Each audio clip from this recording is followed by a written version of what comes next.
अब मैं कौन हूं? 1000 अभिनय करके ये तय करना उसे मुश्किल हो गया है कि मैं कौन हूं। कहना चाहिए उसकी जिंदगी में अचौरी का क्षण निकट आ गया है, लेकिन हमारी जिंदगी में हमें पता नहीं चलता। सच बात तो यह है कि कोई अभिनेता इतना अभिनय नहीं करता जितना अभिनय हम सब करते हैं। मंच पर नहीं करते, इससे ख्याल पैदा नहीं होता है। बचपन से लेकर मरने तक अभिनय की लंबी कहानी है। ऐसा एक भी आदमी नहीं है जो अभिनेता नहीं है। कुशल अकुशल का फर्क हो सकता है, लेकिन अभिनेता नहीं है कोई, ऐसा आदमी नहीं है।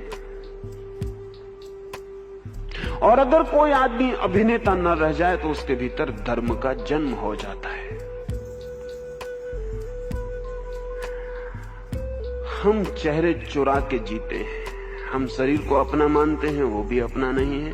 और हम जिस व्यक्तित्व को अपना मानते हैं वो भी हमारा नहीं है, वो सब उधार है।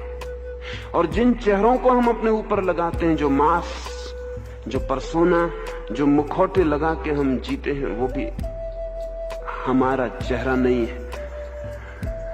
बड़ी से बड़ी जो आध्यात्मिक चोरी है वो चेहरों की चोरी है, व्यक्तित्वों की चोरी है। बेंजामिन फ्रैंकलिन ने अपने बचपन का एक संस्मरण लिखा है कि बचपन से ही मुझे पूर्ण होने की इच्छा है। तो मैंने 12 नियम तय किए थे जिनका उपयोग करके मैं पूर्ण हो जाऊंगा।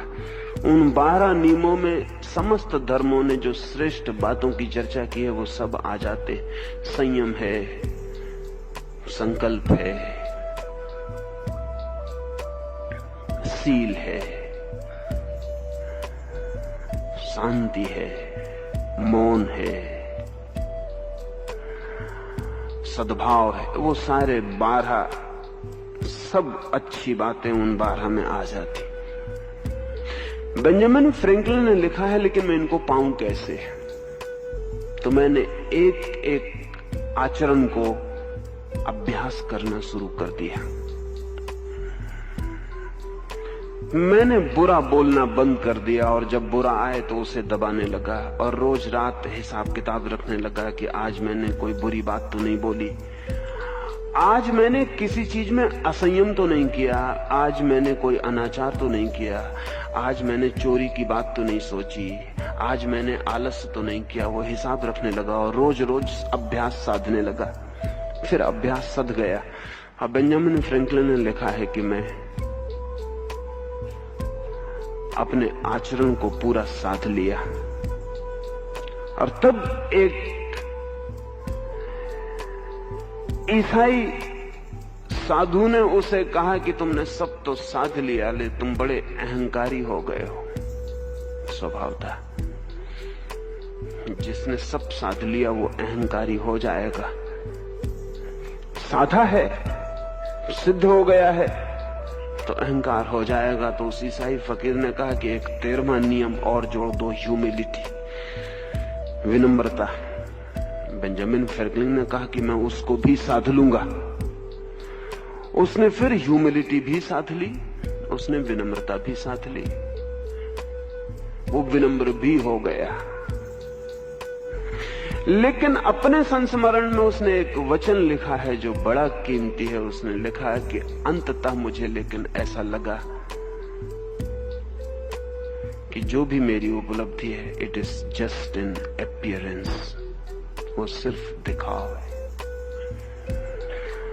जो भी मैंने साध लिया है वो सिर्फ चेहरा बन पाया, मेरी आत्मा नहीं बन पाया।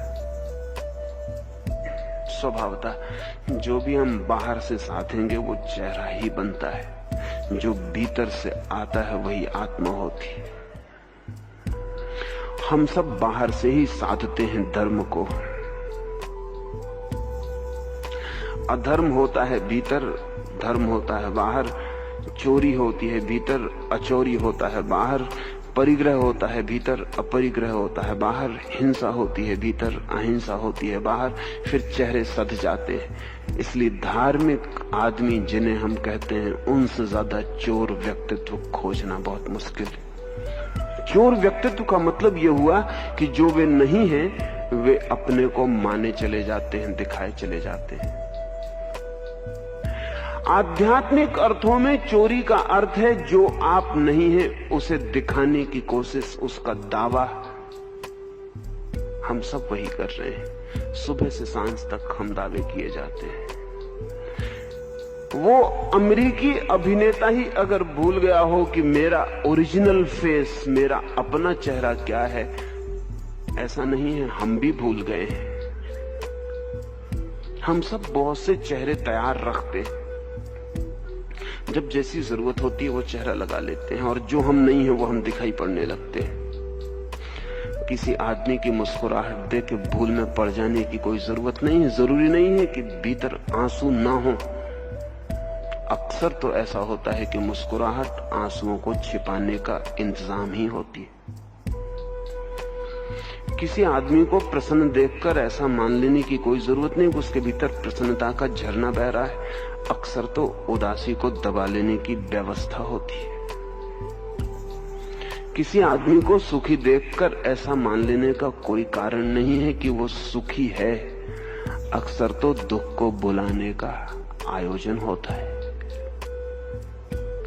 आदमी जैसा भीतर है वैसा बाहर दिखाई नहीं पड़ रहा है, यह आध्यात्मिक चोरी है। और जो आदमी इस चोरी में पड़ेगा उसने वस्तुएं तो नहीं चुराई, व्यक्तित्व चुरा लिए। और वस्तुओं की चोरी बहुत बड़ी चोरी नहीं है, व्यक्तित्वों की चोरी बहुत बड़ी चोरी। इसलिए जिस आदमी को अचोरी में उतरना हो उसे पहली बात यह समझ लेनी चाहिए कि वो भूल के भी कभी व्यक्तित्व ना चुराए। महावीर से जो व्यक्तित्व लेगा वो चोर हो जाएगा, बुद्ध से जो व्यक्तित्व लेगा वो चोर हो जाएगा, जीसस से जो व्यक्तित्व लेगा वो चोर हो जाएगा, कृष्ण से जो व्यक्तित्व लेगा वो चोर हो जाएगा। चोर का मतलब ही यह है कि जिसने जो है वो नहीं, बल्कि जो नहीं था उसको ओढ़ लिया। अब दूसरा कोई आदमी पृथ्वी पर दोबारा महावीर नहीं हो सकता, हो ही नहीं सकता। वे सारी की सारी स्थितियां दोबारा नहीं दोहराई जा सकती जो महावीर के होने के वक्त हुई। न तो वो पिता खोजे जा सकते हैं फिर से जो महावीर के थे, न वो मां खोजी जा सकती है फिर से जो महावीर की थी, न वो आत्मा दोबारा खोजी जा सकती है जो महावीर की थी, न वो शरीर खोजा जा सकता है जो महावीर का था, न वो युग खोजा जा सकता है जो महावीर का था, न वो चांद तारे खोजे जा सकते हैं। कुछ भी नहीं खोजा जा सकता। इस जगत में जो क्षण बह गया वो बह गया। इसलिए दूसरा कोई आदमी जब भी महावीर होने की कोशिश करेगा तो वो चोर महावीर हो जाएगा। दूसरा कोई आदमी अगर कृष्ण होने की कोशिश करेगा तो वो चोर कृष्ण हो जाएगा। कोई आदमी जब भी दूसरा आदमी होने की कोशिश करेगा तो आध्यात्मिक चोरी में पड़ जाएगा। उसने व्यक्तित्व चुराने शुरू कर दिए। और धर्म का हम यही मतलब समझे बैठे, किसी जैसे हो जाओ, अनुयायी बनो, अनुकरण करो, अनुसरण करो, पीछे चलो, ओढ़ो, किसी को भी ओढ़ो, खुद मत रहो, बस किसी को ओढ़ो। इसलिए कोई जैन है, कोई हिंदू है, कोई ईसाई है, कोई बौद्ध है, ये कोई भी धार्मिक नहीं है। ये धर्म के नाम पर गहरी चोरी में पड़ गए। अनुयायी चोर होगा ही। आध्यात्मिक अर्थों में उसने किसी दूसरे व्यक्तित्व को चोरा के अपने ऊपर ओढ़ना शुरू कर दिया जो वो नहीं है। पाखंड, हिपोक्रेसी परिणाम होगा। इसलिए जितना तथाकथित धार्मिक समाज उतना पाखंडी, उतना हिपोक्रेट।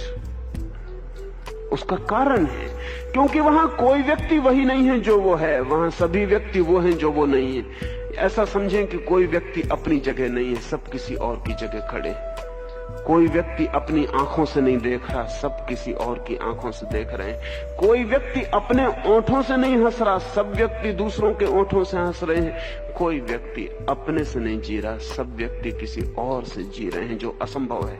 न तो मैं किसी की जगह जी सकता हूं और न किसी की जगह मर सकता हूं। न मैं किसी के ओंठ से हंस सकता हूं और न किसी के हृदय से अनुभव कर सकता हूं।